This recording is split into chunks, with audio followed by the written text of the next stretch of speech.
በስመ አብ ወወልድ ወመንፈስ ቅዱስ አሐዱ አምላክ። በስመ አብ ወወልድ ወመንፈስ ቅዱስ አሐዱ አምላክ። በስመ አብ ወወልድ ወመንፈስ ቅዱስ አሐዱ አምላክ አሜን። ይትባረክ እግዚአብሔር አምላከ እስራኤል ወአምላከ አበዊነ ቅዱሳን ዘተሳሃለነ ወገብረ መድኃኒተ ለሕዝበ ዚአሁ። ይቅር ያለን ለወገኖቹ መድኃኒትን ያደረገ አምላከ አበው አምላከ ቅዱሳን አምላከ እስራኤል ቸሩ እግዚአብሔር ከዚህ ሰዓት ከዚህ ዕለት ከዚህ ስፍራ ከዚህ በረከት ስላደረሰን ከሁሉ በሚቀድም ገንዘብ ስሙ የከበረ የተመሰገነ ይሁንና ለእናንተም እንደሚገባ መምህራችን የኔታ ዲበ ኩሉ ሌሎችም መምህራን ወንድሞቼና እህቶቼ በእግዚአብሔር ሰላምታ እንዴት ዋላችሁ? እንዴት ቆያችሁ? ቸርነቱ ምሕረቱ ይቅርታው ለዘላለም የባህሪ ገንዘብ የሆነ ዘላለም ሥላሴ ለአምላክነቱ እንደሚገባ በድጋሜ ስሙ ከበረ የተመሰገነ ይሁን። እናታችን በቤታችን ንጽሕት ድንግል ወላዲተ አምላክ እመብርሃን ማርያም፣ ቅዱስ ዕፀ መስቀሉ፣ ቅድስት ቤተ ክርስቲያኑ እግዚአብሔር በውዴታው በፍቅሩ ያከበራቸው መስተጋድላን ቅዱሳን ሁሉ ስማቸው የተመሰገነ ይሁን። እንኳን አደረሳችሁ። ያው አብይ ጾም ከገባ ስላልተገናኘነ ከዚያም በኋላ ለነበሩ በዓላት በአጠቃላይ ዛሬ ደግሞ ያው በቤተ ክርስቲያናችን የቅዱስ ሚካኤል ወርሃዊ በዓላት እንደ ዓመት በዓል ስለሚቆጠሩ ስራ የሰራባቸው ስለሆነ ቅዱሳን የዓመት በዓል የሚባለው ከጽንሰታቸው እስከ ረፍታቸው እስከ ታምራታቸው ድረስ መንፈሳዊ ተግባራቸውን መሰረት አድርጎ ነው እና ቅዱስ ሚካኤል ደግሞ በየወሩ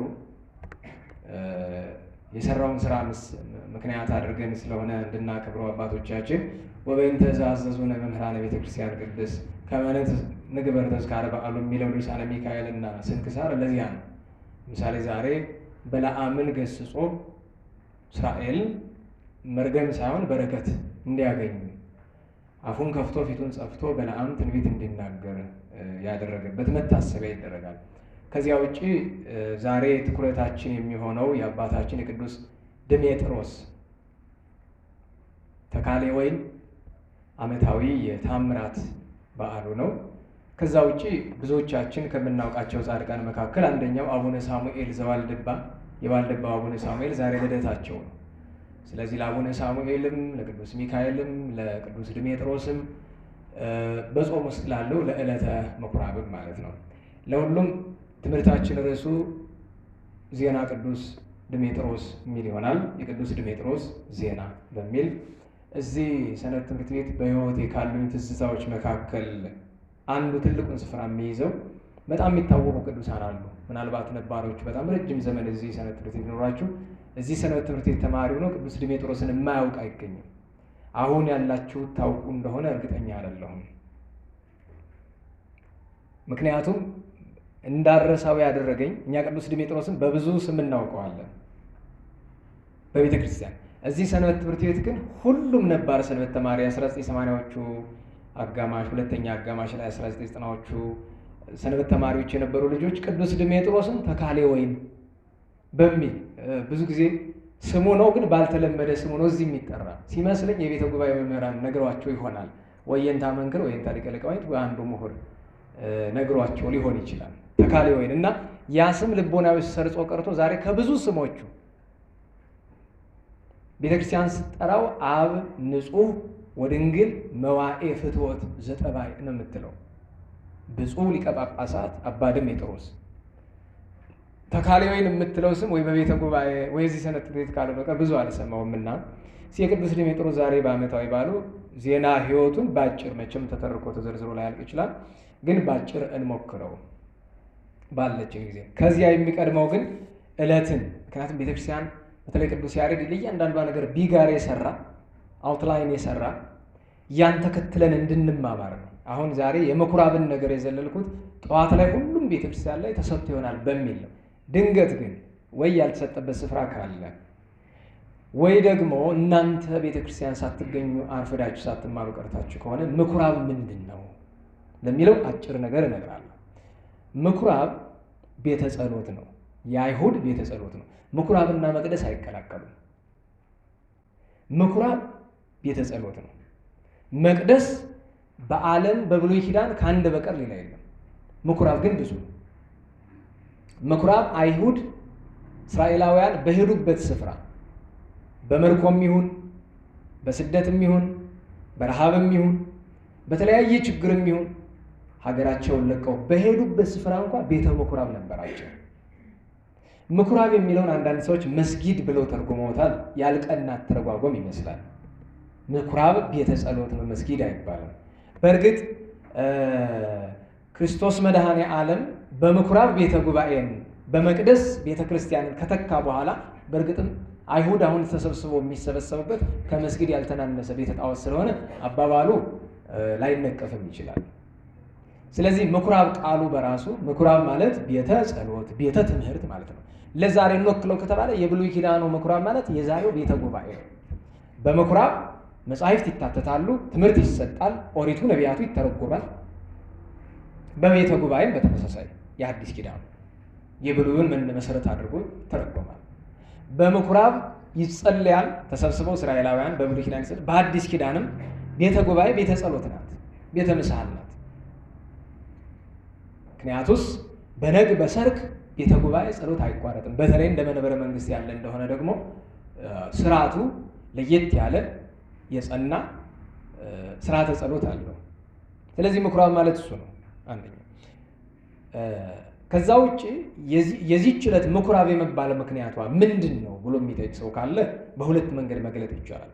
አንደኛ በዋግዚ ኢየሱስ ምኩራቦሙ ለአይሁድ ጌታችን ኢየሱስ ክርስቶስ 3 ዓመት ከ3 ወር ሲያስተምር ለእያንዳንዱ ነገደ እስራኤል ወር አካፍሎ በየዕጻቸው እየገባ ያስተምራቸው ይሰብካቸው ነበር። ትምህርት በምር እስኪረዳለት ድረስ ያስተምራቸው ነበር። ከሚያስተምርባቸው ስፍራዎች ደግሞ ዋናውን ስፍራ የሚይዘው ብዙ ቦታ አስተምሯል ጌታ፣ ብዙ ቦታ። ዋናው ግን የትምህርት ቤት የነበረው ምኩራብ ነው። ጌታችን ኢየሱስ ክርስቶስ ለስም አጠራሩ ጌትነት ይሁንና ያስተምር የነበረው ምኩራብ ላይ። ስለዚህ በምኩራብ ገብቶ ማስተማሩ ለኛ መዳን ካደረጋቸው ተግባራት መካከል አንዱና ትልቁ ነውና ለዚህ መታሰቢያ ቅዱስ ያሬድ ዘወረደ ብሎ ከሰማያት መውረዱን፣ ቅድስት ብሎ ብዙ ምስጢር አለው ግን በጥሬ ዘር አንድ ብቻ ለመናገር ከተባለ ጌታ ጾም የጀመረባትን ዕለት አንድም ገባሬ ሰማያት ወምድር መሆኑን፣ ከዛ ቀጥሎ ግን ከወረደ ከተወለደ ካደገ በኋላ የሰራው ስራ ምኩራብ ገብቶ ማስተማር ነው። በምኩራብ ግን የሰራው ማስተማር ብቻ አልነበረም። ምንም እንኳ ቤተ መቅደስ የማንጻት ስራ በሆሳዕና ቢተረክም ዛሬም አለ። በዮሐንስ ወንጌል ምዕራፍ 2 ቁጥር 12 እስከ መጨረሻ ስታነቡት የምታገኙት ታሪክ አለ። የቃና ዘገሊላን ታምራት ከሰራ በኋላ ወደ ቅፍርናሆም ከድንግል አምላክ ከአርድእት ጋር ወርዷል። ከዚያ በቤተ መቅደስ የተመለከተው ነገር ነቢየ ጽድቅ ወልበ አምላክ ቅዱስ ዳዊት በመዝሙር እንዳለው ቅድም እስመ ቅንዓተ ቤትከ በልዐኒ፣ የቤት ቅናት በልተኛለች፣ በልቶኛል። ነገሩ ለመቃብያን የተነገረ፣ ነገሩ ለአልዓዛር ለሰሎሜ ባለቤቱ ለሰባቱ ልጆቹ በዘመኑ ለነበሩ ደጋግ እስራኤላውያን የተነገረ፣ በተለይ 40 ሺህ ሲገደልና 40 ሺህ ሲማረክ 40 ሺህ ይዞ ለሸሸው ለይሁዳ መቃቢስ፣ አንድም ለአልዓዛር በዘመን አንጢያኮስ 3ቱ ክፉ ካህናት በሰሩት ስራ ምክንያት ስለ ኪሩብ ባለበት ስለ ፀሐይ ሲቆምበት፣ ለእግዚአብሔር በሚሰገድበት ለጣዖት ሲሰገድ፣ መስዋዕተ በግ በሚሰዋበት መስዋዕተ እሪያ ሲሰዋበት፣ መስዋዕተ ሐራውያ ሲሰዋበት፣ በዚህ ጊዜ ነው ነቢየ ጽድቅ ወልበ አምላክ ቅዱስ ዳዊት ይሄ ነገር ከመፈጸሙ ከ700 ዓመት በፊት እስመ ቅንዓተ ቤትከ በልዐኒ፣ አቤቱ የቤተ ቅናት በላኝ። በቤትህ ጣዖት ሲመለክበት፣ የጣዖት መስዋዕት ሲሰዋበት፣ እንደ መስዋዕት ካህንህ አልዓዛር ሲታረድበት እስመ ቅንዓተ ቤትከ። ይሄን ርዕስ ማድረግ ይገባ ነበር፣ ግን ቅዱስ ድሜጥሮስ ያመልጠኛል። ዛሬ ያስተማረበት ላይ ወር ይችላል እየሰግቼ ነው እንጂ ይሄ ነበር ርዕስ። ምክንያቱም የእግዚአብሔር ቤት ይተአምሩኑ ከመ አንትሙ ታቦቱ ለመንፈስ ቅዱስ ተብሎ በቅዱስ ጳውሎስ የተነገረን የእግዚአብሔር ቤት የተባለን እኛ ስለ ቅንዓተ ቤትከ ማለት መጀመሪያ ለራስ መቅናት ነው። እኛንን የእግዚአብሔር መቅደስ እናዋላችሁ፣ እኛንን የእግዚአብሔር መቅደስ የኛ ሰውነት ጣዖት እየተመለከበት ለራሳችን ሰውነት ሳንቀና ዛሬ ብዙ ሰው የሚያስደንቀው ነገር ክርስቲያኖች እየታረዱ አብያተ ክርስቲያናት እየተቃጠሉ ለምንድን ነው ክርስቲያኑ የማይቆጨው የማይቆረቁሩ ብሎ ይጠይቃል አይደል? እንዴት ለገዛ ሰውነቱ ሳይቆጨው እንዴት ለቤተ ክርስቲያን ይቆጨዋል? ሰው ለራሱ ሳያስብ እንዴት ለሌላው ማሰብ ይችላል? ያ ነው መሰረታዊ ጥያቄ። ስለዚህ የቤት ቅናት በልቶኛል ሲል ነቢየ ጽድቅ ቅዱስ ወልበ አምላክ ቅዱስ ዳዊት እኛ ይህንን ሐሳብ ከእርሱ ወስደን እርሱ በዘመነ መቃብያን የተደረገውን ነገር ለመንገር ቢሆንም ኋላም በጌታችን ዘመን የተደረገውን ነገር ለመንገር ቢሆንም በጥሬው ግን ለእኛም መጠቀም አለብን። የቤት ክርስቶስ መድኃኔዓለም ያደረበት ሰውነት ምንድን ነው የሚሰራበት? ምንድን ነው የሚያድርበት? ሰውነታችን የምን ማደሪያ ነው? እሱን መጠየቅ አለብን። ለዚያ ነው ትዕይርቶሙ ለእለ ይትዔየሩከ፣ አንተን የተገዳደሩ መገዳደር ማን? አጋንንት። ማን? አሕዛብ። ማን? ውሉደ አንጢአኮስ ተገዳድረውናል። አጋንንት ነፍሳችንን ሰውነታችንን በኃጢአት ተገዳድረዋታል። የእግዚአብሔር ማደሪያ የሆነ ሰውነታችን ተገዳድረውታል። ቤተ ክርስቲያንን ተገዳድረዋታል። ቤተ ጉባኤን ተገዳድረዋል። ገዳማትን ተገዳድረዋል። በብዙ መንገድ የሚገርማችሁ ነገር ተግዳሮቱ ግድ የፖለቲከኞች ግድ የአሕዛብ የመናፍቃን ብቻ እንዳይመስላችሁ በቤታችኑ ነው። ቴዎድሮስ መጣ ምናምን ራእይ እንደዛ አጥማቂ ቡድን የምን ቡድን እየተባለ ለዚያ ነው ትዕይርቶሙ ለእለ ይትዔየሩከ፣ አንተን የተገዳደሩ ወድቀ ላዕሌ። እውነት ነው። ይሄ ምስጢር ለእኛ ተስማማው። አሁንስ እኛ ላይ ነው የወደቀ። ይሄ ከሆነ ዘንድ ግን ከመድኃኒቱ በር አንዱ ቅዱስ ዳዊት ነው። ወቀጻዕክዋ በጾም ለነፍሴ፣ ሰውነቴን በጾም ቀጣኋት አለ። ሕዋሳቱ 5 ሕዋሳት አሉ አይደል? በድርቡ 10። አንድ ሰው የቤቱ ቅናት ሊበላው የሚችለው አንድ ሰው ስለ ቤተ ክርስቲያን ሰውነቱ ሊናደድ የሚችለው ስለ ራሱ ሊቀና የሚችለው ቢያንስ በጾም ራሱን ሲቀጣ ነው። በጾም ራስን መቅጣት ማለት 5 ሕዋሳት መቅጣት ነው። 5 ሕዋሳት ዓይን ሲጾም፣ ጆሮ ሲጾም፣ አፍ ሲጾም፣ እጅ እግር ሲጾም፣ አፍንጫ ሲጾም ነው። ይሄ ሁሉ ከሆነ ምን ይባላል? ሰውነት በጾም ተቀጣ። በጾም የተቀጣ ሰውነት ደግሞ እስመ ቅንዓት። ለዚያ ነው ሐዋርያት ጌታ ርግብ ለዋጮችንም ገበያተኞችንም ከቤተ መቅደስ ከምኩራብ ሲያስወጣ ስለዚህ ነገር ቅዱስ ዳዊት የተናገረውን ለካ የቤት ቅናት በልታኛለች ብሎ ቅዱስ ዳዊት የተናገረ ለዚህ ነበረ ብለው አስተዋሉ። ከዚያ በኋላ የምታውቁት እዚያ ዮሐንስ ወንጌል ላይ ምንተ ትምህርተ ታረይ ዘንተ ትገብር፣ አንተ ይህንን የምትሰራ ቤተ መቅደስ ገበያ የምትፈታ አንተ ምን ምልክት ታሳያለህ? አንተ መሲህ ለመሆን ምኗል ንስትወ ለዝንቱ ቤተ መቅደስ ወበሰሉ ስለታነሱ አላቸው። ያው ግደሉኝ እናነሳለሁ ነው ነገሩ። አልገባቸውም። ኋላ ደቀ መዛሙርቱም ኋላ ከትንሣኤ ሙታን በኋላ የተረዱት ያለ ቃል ነው። ለሁሉም ምኩራብን በዚህ ምክንያት እናወሳዋለን። ጌታ በምኩራብ ለአይሁድ ለአርድእት በዘመኑ ለነበሩ ሰዎች ሁሉ ከ10 አህጉር ከብዙ መንደር ለተወጣጡት ሁሉ ያስተማራቸው ጣዕመ ትምህርቱ በእኛ ላይ ይደርብን። እነርሱ ተምረው እንደተጎዱ አያደርግብን። ትልቁ ምኞቴ ተምሮ ገሃነመ እሳት መግባት አለ። መማር አያጸድቅም። የተማሩትን መስራት ነው የሚያጸድቅ። መማር መነሻ ነው። የቅዱስ ድሜጥሮስ ዜና ባጭር። ቅዱስ ድሜጥሮስ ማን ነው? ተካሌ ወይንን የሚተክለው ድሜጥሮስ ማን ነው? ቤተ ክርስቲያን ላይ በጣም ስሙ ከፍ ብሎ የሚነገርለት በመሰረታዊነት በሁለት ምክንያቶች ነው። አንደኛው ብዙ በድንግልና የኖሩ ሰዎች ቢኖሩ በጋብቻ ውስጥ ሆኖ በአንድ አልጋ እየተኙ አንድ ምንጣፍ እያነጠፉ አንድ ልብስ እየለበሱ በድንግልና መኖር ግን በእውነት ያስለቅሳል። ዜናውን ሳነብ እንዴት ይቻላል? እንዴት እንደሚቻል በማሳየቱ ክርስትና እስከዚያ ጥግ እንደሚሄድ ቅዱሳን በበረሃ ያላቸው ንጽህና ሲደነቅላቸው ኢየሱስ ያስገርም 48 ዓመት ከሚስቱ ጋር በአንድ አልጋም አንድ ምንጣፍ።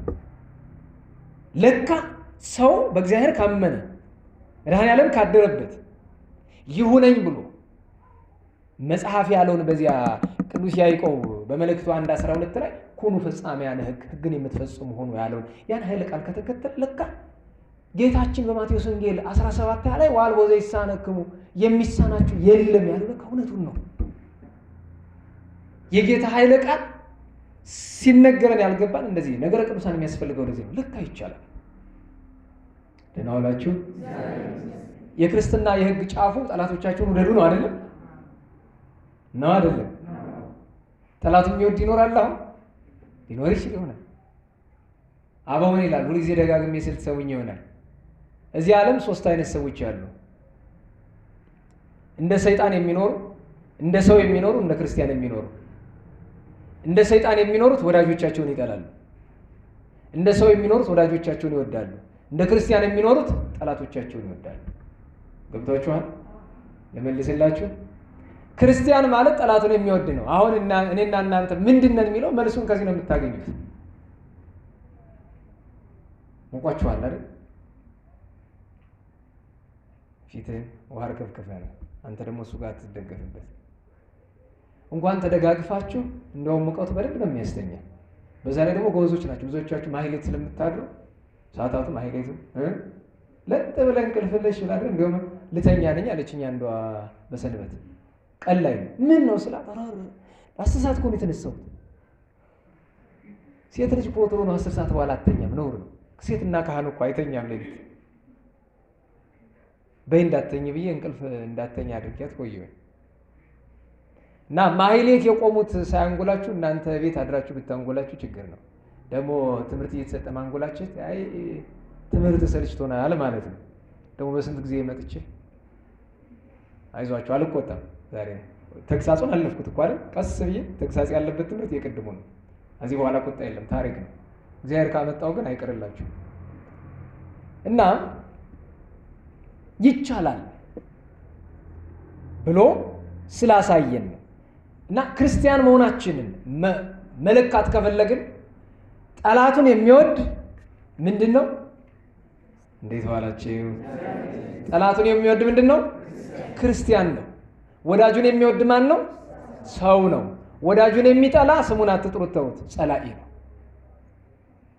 ከየትኛው ነን? ወዳጆቻችን ነው የምንጠላ? ወዳጆቻችን ነው የምንወድ ወይስ ጠላቶቻችን ነው የምንወድ? ደረጃችንን አውቀን እናሻሽል። ወዳጁን የሚጠላ ሰው እኮ አለ። በምን ታውቁታላችሁ ቢል ረቡዕ የነገርኳችሁ ለዚህ ልድገምላችሁ። ለምሳሌ ስናጠፋ አስተባባሪ ምን አስተማሪው ይገስጸናል አይደል? ነገሩኝ እንጂ ይገስጸናል አይደል? ከዛ እንወደዋለን፣ እንጠላዋለን። ይሄ ሰው ግን ወዳጃችን ነው አይደለም? ነው። ይሄ እኮ ነው ሰይጣን መሆን ማለት። ክፉ ጥፉ ወራዳ የሆነ የሱን ስራ መከተል ማለት እኮ ይሄ ነው። ለምን የሚገስጹንን እንጠላለን? እዚህ አሁን ሰንበት ትምህርት አስተባባሪ ምን ሆናችሁ ቀራችሁ ሰንበት ትምህርት ሲባል ድሮ ነው ያሁን ያላችሁትን አላውቅም። ድሮ ግን የቀሩ ልጅ ምን ሆናችሁ ሲባል አራ እንዲሁ ዲበኩሉ ናቸው በፈሊጥ ይዘው የሚኖሩ እንጂ ሲቆጡም አላቸው ፈሊጥ ዝም ብሎ እንደኔ ካኪ ዘራፍ አይሉ እሳቸው ነው ችለው የኖሩ እንጂ ብዙ አራ ዮርዳኖስ የሚባል መቀመጫ ነሳን እኮ አይደል? አስታውሳለሁ እኮ ዝም ብሎ በቃ መቆጣት ሌላ ስራ የለውም። ለአንተ ብዬ ነበር እንጂ መቆጣ ይኸው ጨጓራ ልጭ ያሁን በሽተኛውን ሁሉ እንጂ ሌላ ምን ተርፋለሁ? እሱን ማስተዋል ነው። ክርስቲያን ወዳጁን አይጠላም፣ ጠላቱን ነው የሚወድ። ከጸላኢ በቀር ከጠላት ሰይጣን በቀር በዚህ ዓለም ማንንም አይጠላም። ለሁሉ ወደ ጉዳያችን እንመለስ። ቅዱስ ድሜጥሮስ ይህንን አሳይቷል። ሁለተኛው ለየት የሚያደርገው በቤተ ክርስቲያን ዛሬ የምናውቀውን ቀመረ ባሕረ ሐሳብን በመስራት ይሄው ለቤተ ክርስቲያናችን ትልቅ ብርሃን ሰላም ለድሜጥሮስ ሐጋጌ አጽዋም እምስቴ ወሰራይ መብል በጴንጠቆስቴ ተብሎ የተነገረለት። እንዲያውም ሊቁ አባ አርክስዱስ ብሏል፣ እመ ኢኮነ ላዕሌሁ መንፈስ ቅዱስ ከሰዓቴ። መንፈስ ቅዱስ ባይገልጥለት እፎ ይትከሰት ወይትረከብ በአይቴ ሐሳበ ዘመን ዘስሙ አበቅቴ ብሏል። አበቅቴው መጥቅው መባጃ ሐመሩ መደቡ ወንበሩ በዓላት አጽዋማቱ ዛሬ ለምሳሌ ዐቢይ ጾም ዛሬ ምኩራብ ብለን የምናከብረው የዐቢይ ጾም መነሻ ቢነግረን ማን? ቅዱስ ድሜጥሮስ ሐዋርያት የሰሩትን ስርዓት ይዞ ጌታ ባረገ በ180 ዘመን ተነስቶ ነው። ስለዚህ እነዚህ ሁለት ነገሮች ባሕረ ሐሳብ ለየት ያደርገዋል፣ በዚህ ይታወቃል። ከዚያ ደግሞ በድንግልና ሕይወቱ ይታወቃል። ቅዱስ ድሜጥሮስ መቼም የተወለደ ብለው ቢጠይቋችሁ በ123 ዓመተ ምህረት ተወለደ ተብሎ ይታመናል። በ123 ዓመተ ምህረት ማለት ከክርስቶስ ስቅለት በአማካይ 90 ዓመት በኋላ ማለት ነው። በ123 ዓመተ ምህረት ልደቱ ነው። በ180 ዘመን የሚለው ትርጓሜ የተነሳበት ነው። ወደ ሹመት ሽልማት ወደ ማዕረግ የመጣበት ነው። ሲወለድ የተወለደው እስክንድሪያ ነው። እስክንድሪያ ወይም አሌክዛንድሪያ ማናት ካሏችሁ የአፍሪካ ካርታ ስትመለከቱ ግብፅ ላይ አይደል ያለችው? ከዛ በጫፍ ሜዲትራኒያን ባህር ዳርቻ ላይ ያለች አሌክዛንድሪያ ወይም እስክንድሪያ የምትባል ከተማ አለች። እስክንድር ታላቁ እስክንድርን ያነጻት በጣም የምትታወቀው ከቅዱስ ማርቆስ ጀምሮ አሁን እስካሉት ፓትርያርክ ድረስ ባልተቋረጠ መንገድ 118 ሊቃነ ጳጳሳት ነበሩባት። ከቅዱስ ማርቆስ አሁን እስካሉት አቡነ ታውድሮስ ድረስ ማለት ነው። እስክንድሪያ ታዲያ መጽሐፍ በትርጓሜ ይላታል ሀገር አባይ እስክንድሪያ ይላታል። ታላቂቱ የታላቅነቷ ምንጭ የክርስትና ጽኑ መሰረቷ ወልድ ዋሂድ ማለቷ ዓለምና ወጿ ነው።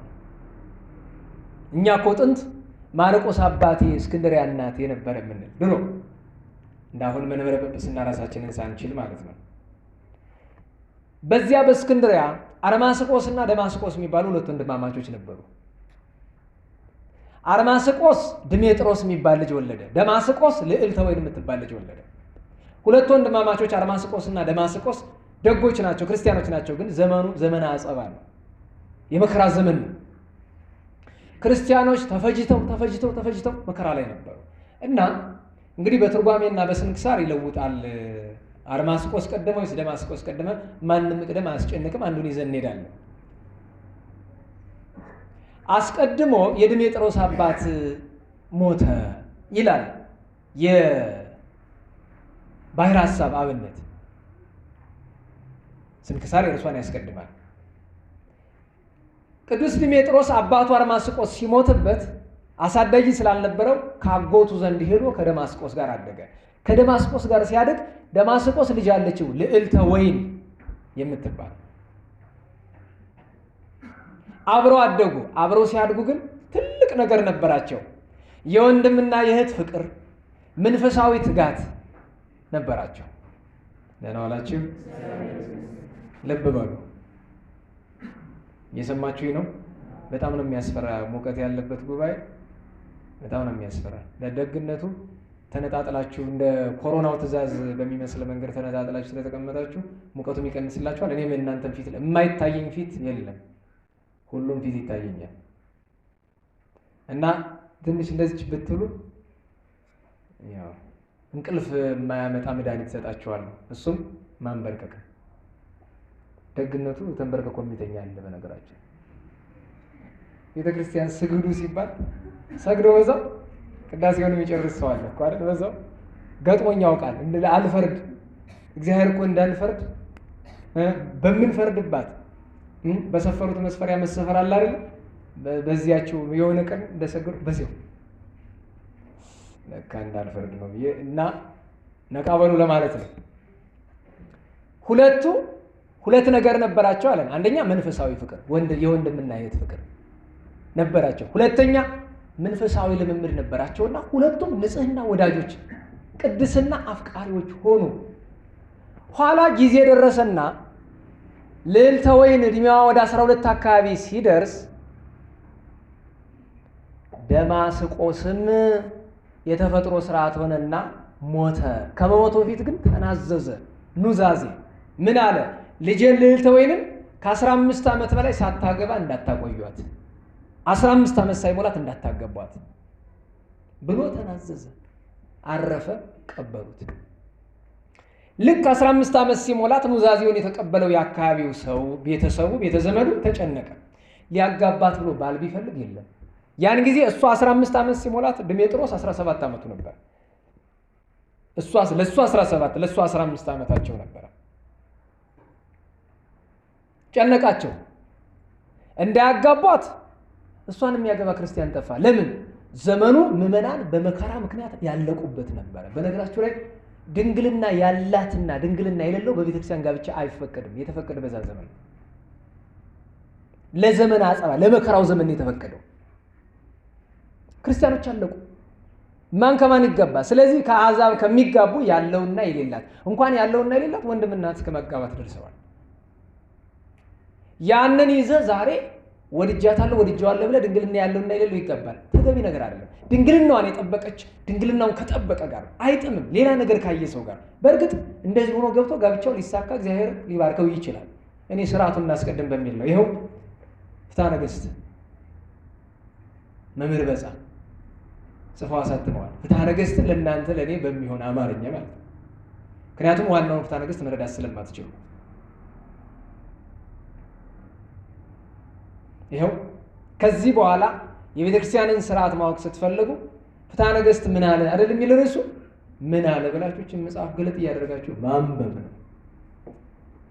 ከተረፈ መጽሐፍ መግዛት ትችላላችሁ። ያው የተቀበልኩት መጽሐፍ ረቡዕ ካላለቀ እሁድም መግዛት ትችላላችሁ። ይሄ በጣም አስፈላጊ ነው። እውነት በግልጽ በተደጋጋሚ እንደምናገረው ፍትሐ ነገሥት ቀድሞ የሕዝብ አይደለም የመንግስት ሁሉ መመሪያ ነበረ።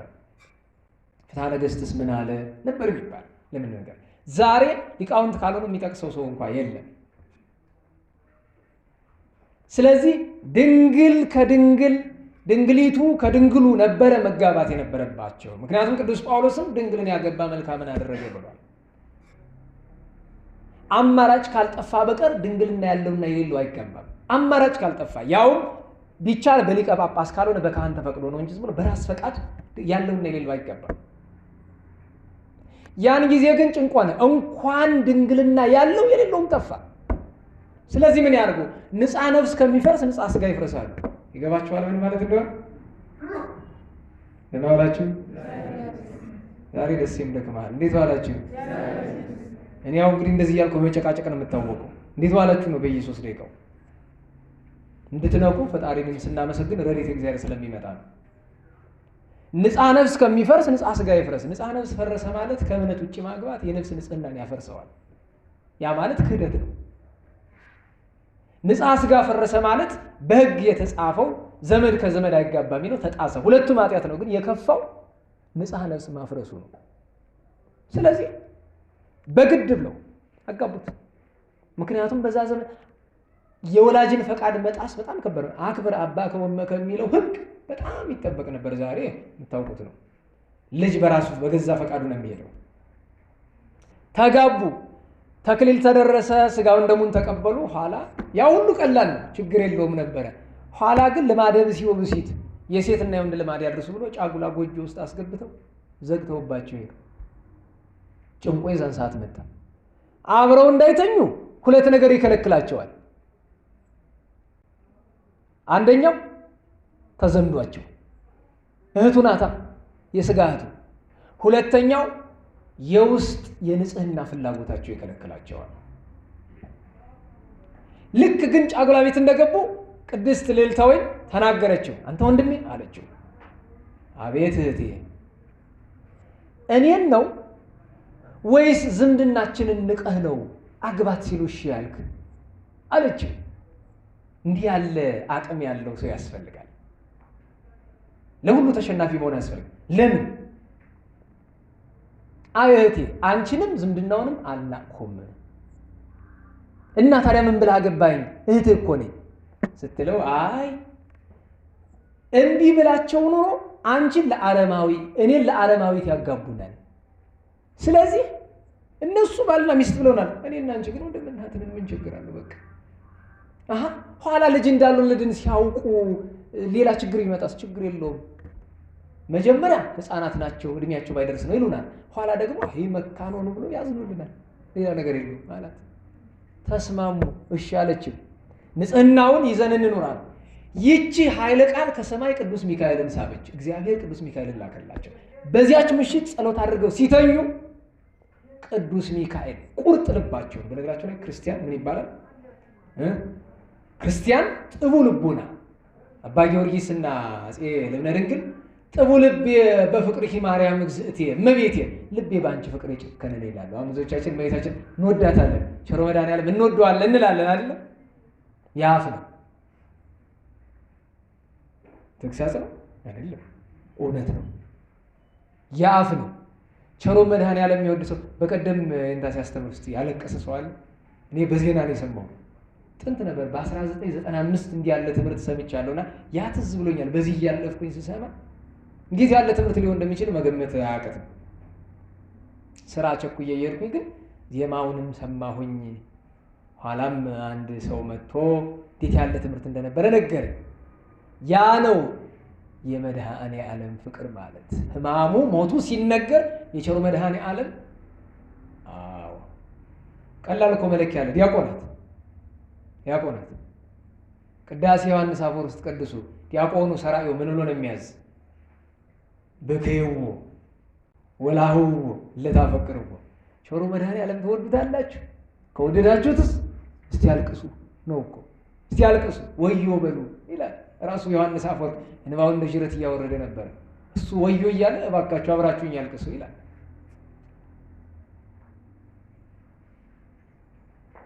ፍቅር ማለት እሱ ነው። ጨከን ያለ ልብ የሚጠይቅ ነው። ፍቅር ማለት የሚፈተን ነው። በነገራችሁ ላይ እዚህ ቤት ደጋግሜ እነግራችኋለሁ።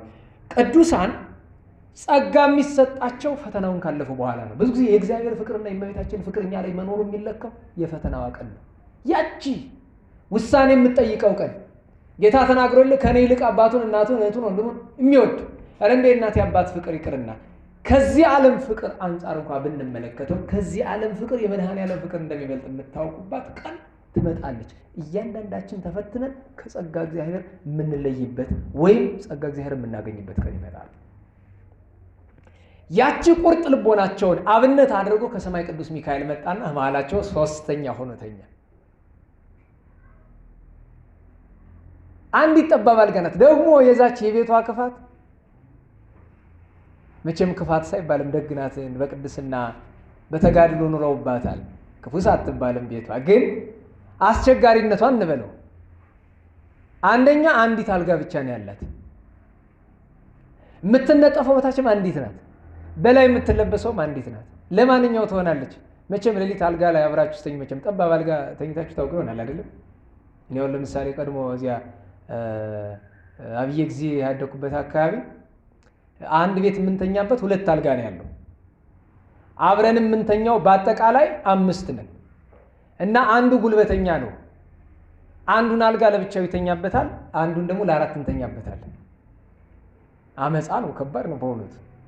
እና የሚገርመው ነገር በዳር የሚሆነው ሰው በተራ ነው። እኔ ለምሳሌ ዛሬ በዳር ከአልጋው በዳር፣ ምክንያቱም በዳር የሚተኛው ሰው እንቅልፍ ሲወስደው ጧል የሚልባቸው ወርዶ ይገፋል፣ አንዱ ሲገለበጥ ይወድቃል ምን ጊዜ። ስለዚህ በተራ ለመውደቅ ራሳችን አዘጋጅተን በዳር እንተኛ ነበር። እዚያ የምትለበሰው አንዲት ብርድ ልብስ አለች። እሷን ደግሞ መጋፈፍ እስክትቀደድ ድረስ ማለት ነው። ፍቅር ያለባት ቤት እንደሆነች ግን የተመቸው ቦታ ወንድምን እህትን አስተኝቶ መሬት ላይ መተኛት ነው። ልብሱንም ሌሊት ንቅት ስትሉ ለሷ አልብሳችሁ ነው። ፍቅር እኮ ብዙ ነው ጎዳናው። ለኔም ለእናንተም አስቸጋሪ የሆነ ስለማንሞክረው ነው። ሁሌ እላችኋለሁ የግንቦት ልደታ አጋፔ እዚህ አለ አይደለም? የዛን ጊዜ ታስታውሱልኝ እንደው አረሳትም። ሁላችሁ የመጀመሪያውን ጉርሻ ታጎርሳላችሁ። ለካ ቁጭ ብለው እኔ ልብ ብሎ እየሰሙኝ አልመሰለኝም እና የመጀመሪያውን ዝንጥል አድርጌ ወጥ አስነክቼው ወደ ራሴ አፍስልክ አሁን ተናግራ አሁን እንደው ረስተውት ይሆናል። አስቸጋሪ ነው። እኔው ሳስተምር ቆይቼ እኔው ራሴ የመጀመሪያ ጉርሻ አበው ምን ይላል? የፍቅር መግል አውሎጊያ ያቺ ፍተበረከቷ ደረቋ ለራስ ነው የምትበላ። ወጥ አጥቀሳችሁ የመጀመሪያው ጉርሻ ግን ፍቅር ካለ ለሌላ ሰው ነው። እንቸም እንግዲህ ዞሮ የመቆራረስ ደግሞ የራሱን የሆነ ደግሞ ባህላዊም ሃይማኖታዊም ትውፊት አለው። ምን ላችሁ ፈልጌ ነው፣ እነርሱ እንደዚያ ከመጋፈፍ አልደረሱም። ለምን? ቅዱስ ሚካኤል መጥቶ ምንድን ያደረገላቸው? አንደኛ እሱ በመካከላቸው በመሆኑ ግድግዳ ሆነ ለሁለቱ። ሁለተኛ የምትለበሰው ልብስ እዚህ ገባ የምትባል አይደለችም እና ቀኝ ክንፉን ለሱ ያለብሰዋል፣ ግራ ክንፉን ለሱ ያለብሰዋል። አሁን የመላእክት ክንፍ ለብሶ እንዴት ይመች ይሆን? መላእክት አቅፏችሁ ያውቃሉ? አልብሰዋችሁ እንዴት እንደሚመች በማን ታውቁታላችሁ? በቅዱስ ጎርጎርዮስ ዘኑሲስ። የኑሲስ ኤጲስቆጶስ ቅዱስ ጎርጎርዮስ ከንጽህናው ከቅድስናው ብዛት የተነሳ ኪሩባዊ መልአክ በጣም ይወደዋልና መጥቶ በክንፉ ቅፍ ያደርገዋል። ያን ጊዜ ተመስጦ ለረጅም ሰዓት አይነቃም። በተደሞ ምክንያት የዛን ያክል ነው ይሄ የመልአኩ ክንፍ። መቼም እንዲህ ብዬ አልመረቃቸውም፣ ምክንያቱም በምርቃት የሚገኝ ነገር አይደለም። ይሄ ጽኑ ተጋድሎ ይጠይቃል። በመልአክ መታቀፍ ጽኑ ተጋድሎ ይጠይቃል። ግን ምን ቸገረኝ በመርቃችሁስ? እግዚአብሔር ለኛም ያደለን ለምን ያሳሳኛል? እንግዲህ ቸሩ ፈቀደም ይሁን፣ ግን ትንሽ ተጋድሎ ይጠይቃል። እንዲህ ያደረገላቸው ታዲያ ስርዓት አላቸው። የእርሱም ግብሩ ይላል ባሕረ ሐሳብ መቅድሙ ድኮ ታጥቆ እርፍ አርቆ ተክል አጽድቆ ይኖር ነበረ ይላል። ይሄ ዘይቤ ነው የቤተ ጉባኤ። ወገቡ መታጠቅ ያለችው ያችን መታጠቂያ አይፈታትም። በነገራችሁ ላይ ቀበቷችሁ በጣም ዝቅ ካደረጋችሁት እሱ ቀበቶም አይደለም። ምንጊዜም ቢያንስ ቢቻል ወገብ ላይ ካልሆነ ከወገብ በታች አንዷ አጥንት በዚህና በዚያ የዳሌ አጥንት አለ አይደል? ከሱ ከዳሌ አጥንት በጣም ከወረደ አስቸጋሪ፣ እሱ መታጠቂያ አይደለም ይባላል። መታጠቂያ የሚባለው ወገብን ሸብ የሚያደርግ ነው። እሱ እንኳን ባይቻል ከወገብ በውስጥ አበው አንዳንድ ጊዜ ሸብ ያደርጋሉ። እህቶች ግን ግዴታቸው ነው። ወገቡ መታጠቂያ ያደርጋሉ። ቅናት ያለዋል ሴት ልጅ ያለ ወገቧን ሳትታጠቅ እንዴት ብላ ትወጣለች? መታጠቅ ግዴታ። ያን ይታጠቃል፣ ያርሳል። ገበሬ ነው ቅዱስ ድሜጥሮስ። ወይን ይተክላል። ተካሌውን የተባለ ለዛ ነው። አዝመራው የወይን ነበረ። እንዲህ እያደረገ ታዲያ እሷ ማዕድ ስታዘጋጅ ትውላለች። ለማን? ለነዳያን ለተቸገሩ ካላቸው ነገር ሲያዘጋጁ፣ እሱ ሲያርስ ይውላል። መጥተው ሲጸልዩ አድረው ጥቂት ሰዓት ነበር የሚተኙት። ስለዚህ ስራቸው ምንድን ነው? ጾምና ጸሎት፣ እንግዳ መቀበል ነው። ከዚያ ውጭ ስራቸውን በየፊናቸው ይሰራሉ። እንዲህ ሆኖ 48 ዓመት ኖሩ። 48 ዓመት። ልብ በሉ፣ እርሱ 17 ዓመቱ ነበረ። 48 ላይ 17ን መደመር ነው ስንት ይሆናል? 65 ሆነ ማለት ነው። እሱ 65 ዓመት፣ እርሷ 62 ዓመት እስከሚሆናት ድረስ እስከዚህ እድሜያቸው ድረስ በዚህ ስራቸው ማንም ሳያውቅ በድንግልና ኖሩ። ከዚህ በኋላ ግን እግዚአብሔር አንዳች ስራ አሰበ። ይኸው ምንድነው? ምዕመናን ተሰብስበው በዘመኑ የነበረው ሊቀ ጳጳሳት በቀደም ዕለት ያከበር ነው ዩልያኖስ ጁሊያን ይሉታል። አርጅቷል። ሲሾም አርጅቶ ነው የተሾመ። ተሰብስበው ምዕመናን አባታችን አቤት እንግዲህ አንተ ወደ ደገኛው ዓለም ልትሄድ ሆነ፣ እኛን የሚጠብቀውን ሰው ተካልን አሉት። ቀድሞ ሊቃነ ጳጳሳት የበቁ ስለነበሩ ቀጥሎ የሚሾመው እገሌ ነው ብሎ ይሄድ ነበር። አይ በእኔስ በእናንተስ ፈቃድ ይሆናልን ሱባኤ እንግባ እንጂ ብለው ተያይዘው እሱ በራሱ በዓት ሱባኤ ገባ፣ እነሱም በየበዓታቸው ሱባኤ ገቡ። ለእርሱ ዕለቱም ተገለጸለት። ግን እነሱ ሱባኤያቸውን እስከሚጨርሱ ጠበቃቸው። እሱም እየጸለየ ተሰብስበው በዕለተ ሰንበት ሳሉ ልጆቼ እንዴት ነው ቀጥሎ የሚሾመውን እግዚአብሔር ገለጠላችሁ አላቸው። አባታችን ለእኛ አልገለጠልንም፣ እንግዲያ ስለ እኔ ገልጾልኛል። ያለ ጊዜው ያፈራ የስንዴ ዛላ የወይን ዘለላ ይዞ የሚመጣ ሰው አለና እሱ ካንተ ቀጥሎ ሊቀ ጳጳሳት ይሆናል ብሎ የእግዚአብሔር መልአክ ነገረኝ አላቸው። ደስ አላቸው። ወዲያው ግን እነሱን አሰናብቶ ሲገባ ለካ በኋላኛው በር ቅዱስ ድሜጥሮስ እያንኳኳ ነው። ለምን? ወደ አዝመራ ሲገባ፣ ወደ ወይን እርሻው ሲገባ አንድ አስገራሚ ነገር ተመለከተ። ከወይኑና ከስንዴው የስንዴ ዘለላ ዝም ብሎ ለብቻው አፍርቶ፣ ከወይኑ ደግሞ የወይን ዛላ እና ገረመው። መቼም ጥሩ ነገር ስናይ የሚሰማን ስሜት አለ አይደለም? ያጓጓናል ለመብላት። ደህና ዋላችሁ? እንዴት ዋላችሁ? ይችንስ በበላኋት ነው አይደለም? ይችንስ ያጓጓል። ተውትና እንኳን አንዲቱ ትንሽቱ ነገር እንደው ብዙ ነገር ቢኖረን ከዛ ቆርሶ ለመስጠት እንኳን እንቸገራለን። ምን ብሎ አሰበ?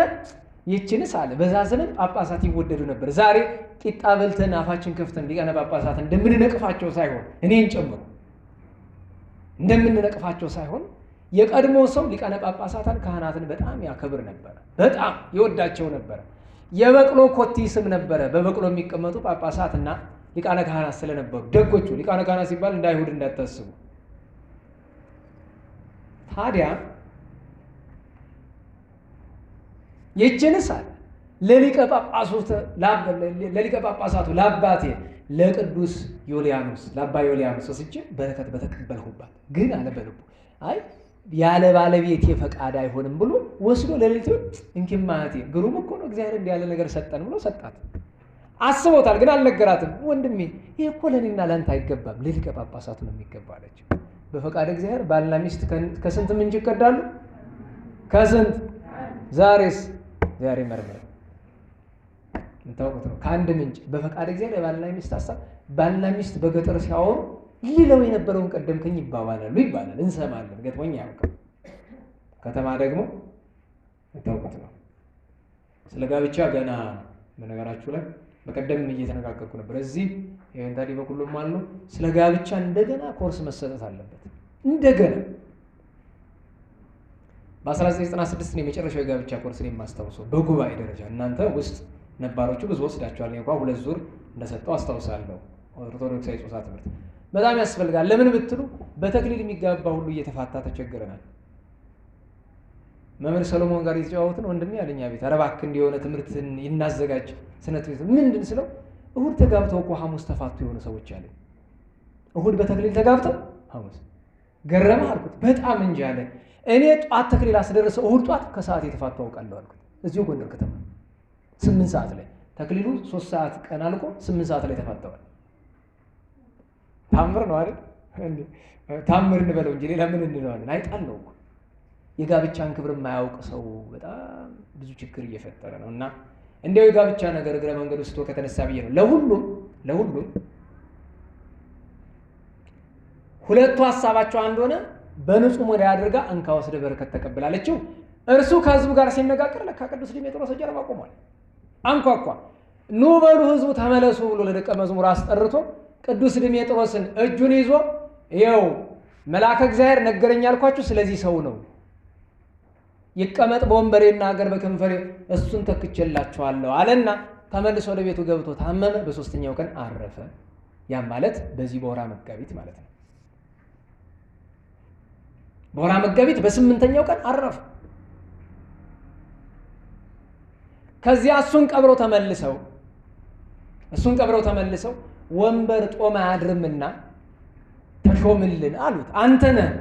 ቅዱስ ዲሜጥሮስ ደነገጠ። አይሆንም። በነገራቸው ላይ መንፈስ ቅዱስ ያደረበት ሰው ሹመትን ይሸሻል። እናወራችሁ። መንፈስ ቅዱስ ያደረበት ሰው ሹመትን እምቢ ነው የሚል መጀመሪያ ይሄን ማወቅ አለባችሁ። ከጥቂቷ ጀምሮ ብዙ ጊዜ ለዲቁናና ለቅስና እንኳን ያቺ ለቅዱስ ቲቶ ቅዱስ ጳውሎስ የተናገረውን ሰናይ ግብረ ፈተው የምትለውን እየጠቀሱ የሄዱ ሹሙኝ ያውም ሳይማሩ የዕለት ውዳሴ ማርያም እንኳን ሳይዘልቁ ዲቁና እየሄዱ መሾም መቼም ትልቅ የዘመኑ በሽታ ነው። ዛሬ በተለይ ከተማ ዲያቆን የታችሁት ከሆነ በስርዓት ውዳሴ ማርያም ማይደግም ብዙ ዲያቆን አለ። ብዙ እዚህ የእግዚአብሔር ይመስገን መቼም ደግ ቦታ ደግ ነው። እዚህ የጠበቀ ነገር አያለሁ። ሌላ ብዙ ቦታ ሲሄድ ግን አዝናለሁ። ውዳሴ ማርያም መድገም የማይችል ብዙ ዲያቆን አለ አያለሁ። ውዳሴ ማርያም ቅዳሴ ያልቆ ሲደገም ፊቱን የሚዞር ከመጋረጃ ጀርባ የሚደበቅ የከፋ ደግሞ ያየሁት አንድ ቦታ ላይ ምንም አልተማረም፣ ግን ውዳሴ ማርያሙን መልካም መልኩንም ይቀበላል፣ ግን አይደግመውም። ይሄ እኮ ያስቀስፋል። ደግሞ ያልተማረ ሰው እንዳልተማረ መጋረጃ ውስጥ መደበቅ ነው እንጂ ደግሞ ቆሞ እንደገና መቀበል ከብዳል። እና ሹመትን መሻት ከባድ ነው። ያ ሲሆን ደግሞ አንዳንዴ አስፈላጊ ሹመት የምንቀበልበት ጊዜ ደግሞ ይመጣል። አሁን በዚህ ዘመን አይታችሁ ከሆነ እኛ እየሸሸ ነው ስልጣኑን ሁሉ አሕዛብና መናፍቃን ይዘውት ይወስድ ትገረፋታለህ። አስፈላጊ ሲሆን ደግሞ መያዝ ያለበት ስልጣን ደግሞ መያዝ አለበት። አዎ ከጸሎት ጋር ያስፈልጋል። እምቢ አላቸው። አሃ መንፈስ ቅዱስ የሰጠንን አንተን እንዴት ብለን ወአሐዝዎ በኩር ይላል። እጅ እግሩን ጠፍሮ አሰሩት። ወስደው በመንበረ ቅዱስ ማርቆስ ላይ አስቀምጠው አክዮስ አሉበት። ይደሉ ብሎ ስርዓተ ሲመት አደረሱበት ነው እንግዲህ ለሱማ ስላልወደደው። ያችን ዕለት መንፈስ እግዚአብሔር የሕዝቡን ኃጢአት ገልጾ አሳየ። በዚያ ሰዓት የሕዝቡን ኃጢአት እያየ ምን ያደርጋል ይብሉ? 1 ያዝንላቸዋል፣ ያለቅስላቸዋል። 2 ይመክራቸዋል፣ ይገስጻቸዋል።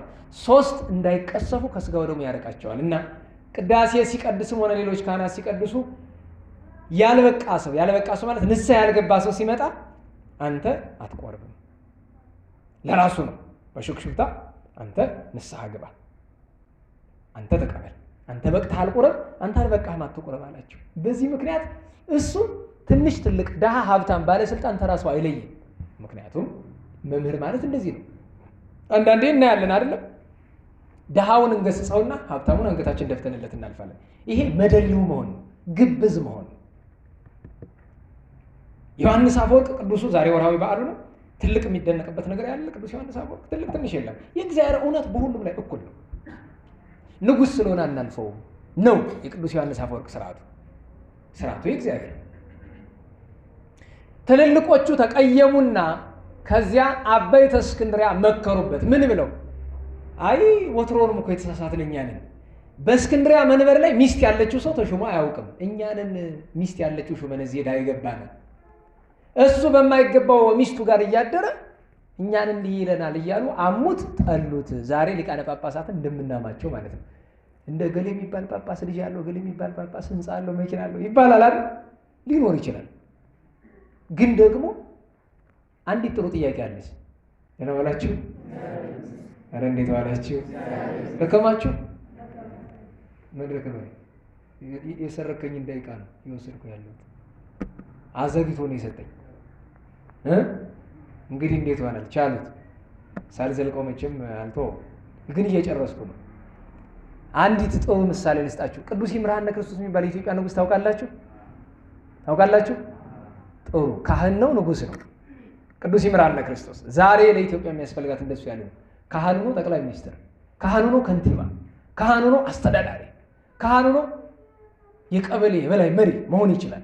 ግን ደግሞ ቆላ እንዳለው ቄስ ክላሹን ዘቅዝቆ ምናምን አይደለም።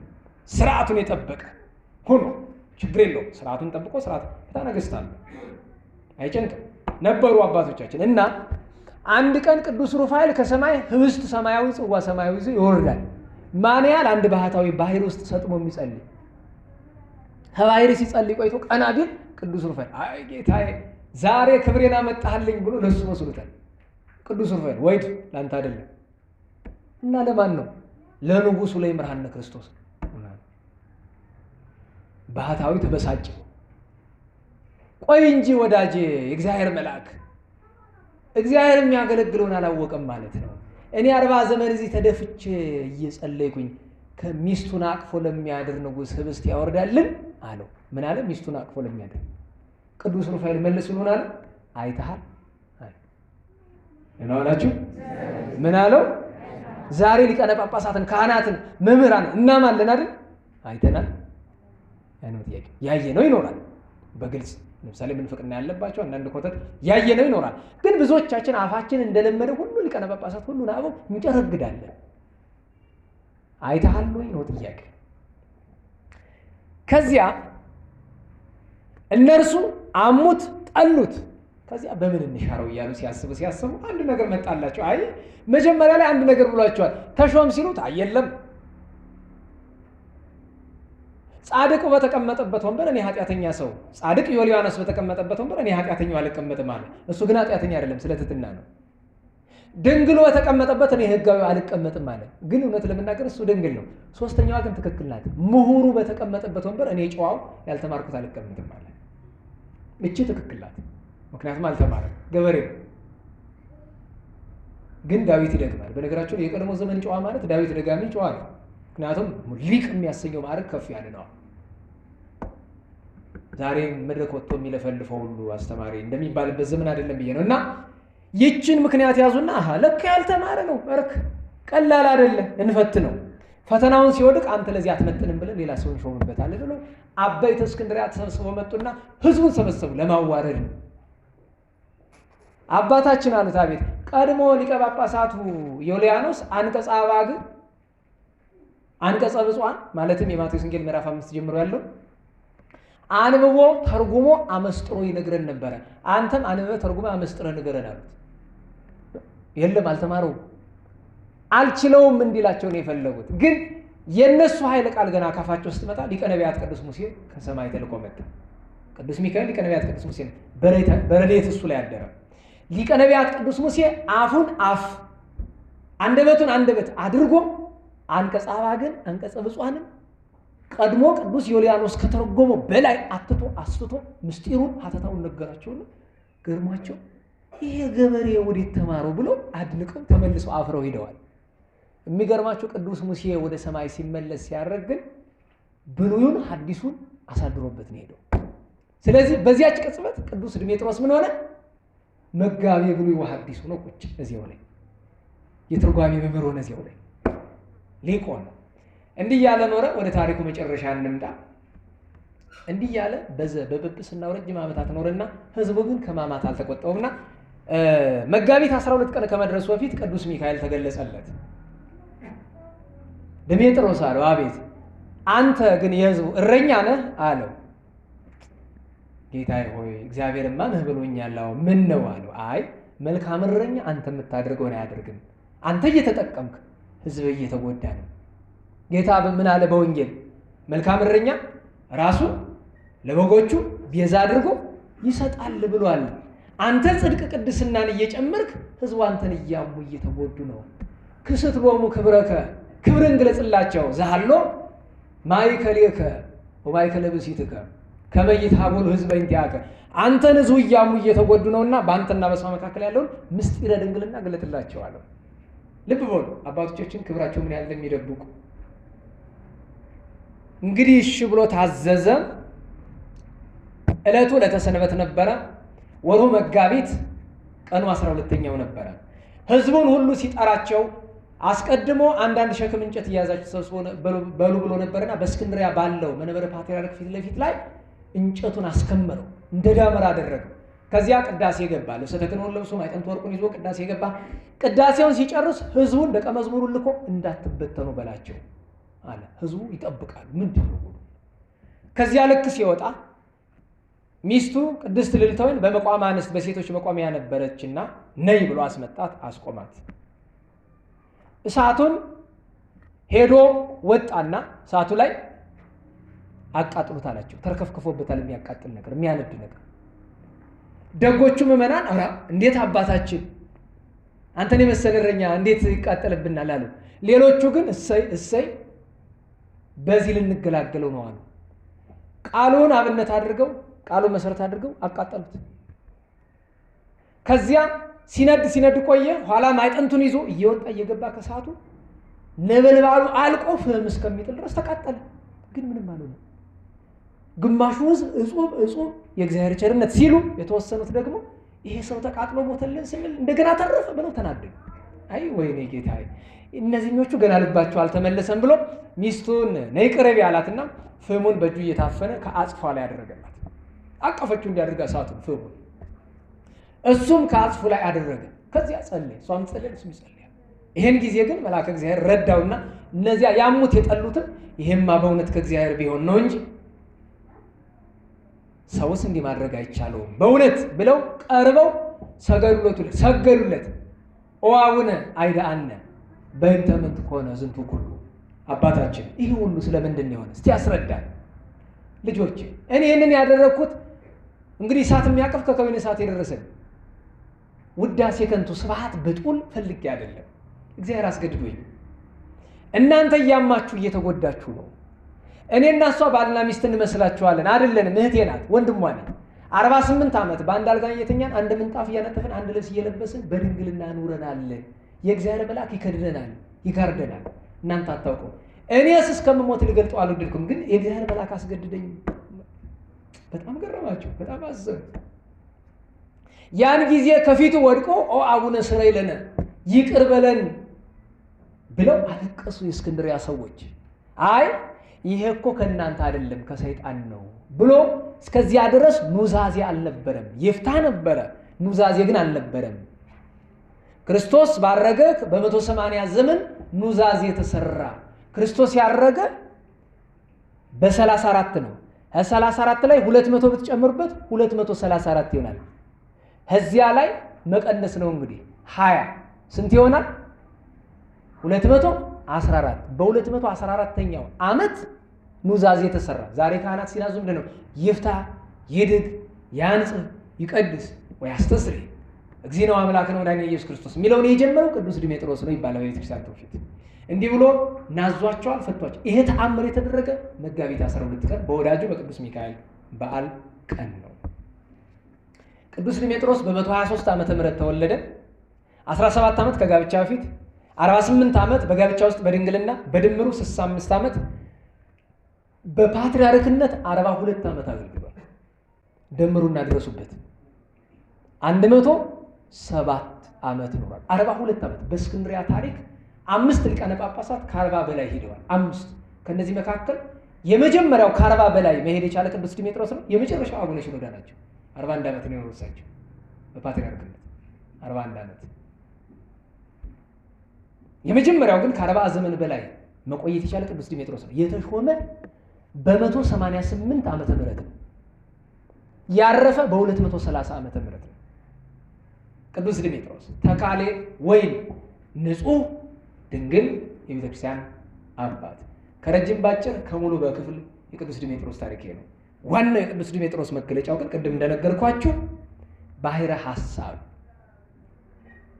ቤተክርስቲያን የሚጠቀምበት ሊቃውንት የሚያተቱት በዓመት አንድ ቀን ቢሆንም ለኛ የምንሰማው በቤተ ጉባኤ ግን የዕለት የዕለት ስራ ነው። ደቀ መዛሙርት ስለሚማሩት መምህራን ስለሚያስተምሩት ማለት ነው። ባሕረ ሐሳብ ምክንያቱም ባሕረ ሐሳብ የተገኘ በሱባኤ ነው። በሱባኤ ነው። መቅደመ ባሕረ ሐሳብን የተማራችሁ ሰዎች ዛሬ ይደገማልና እንግዲህ መድገም ላልቻለም ታሪኩን ማውሳት የተገባ ነው በሚል ነው ይህንን ያነሳ ነው። ቅድም እንዳልኳቸው አቡነ ሳሙኤል ዘዋልድባ ከቅድስት ዓመተ ማርያምና ከአባታቸው ከእስጢፋኖስ የተወለዱት መጋቢት 12 ቀን ነው።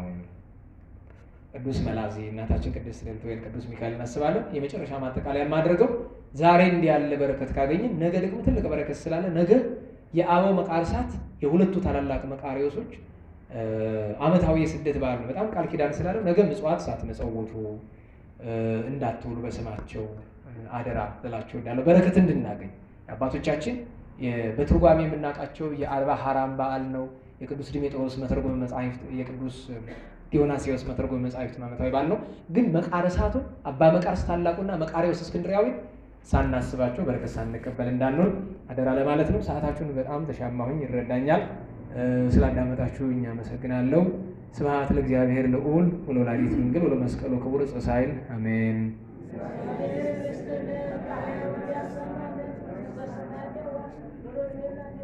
አሜን። የእመቤታችን ጣዕመ ፍቅሯ ይደርብን በእውነት።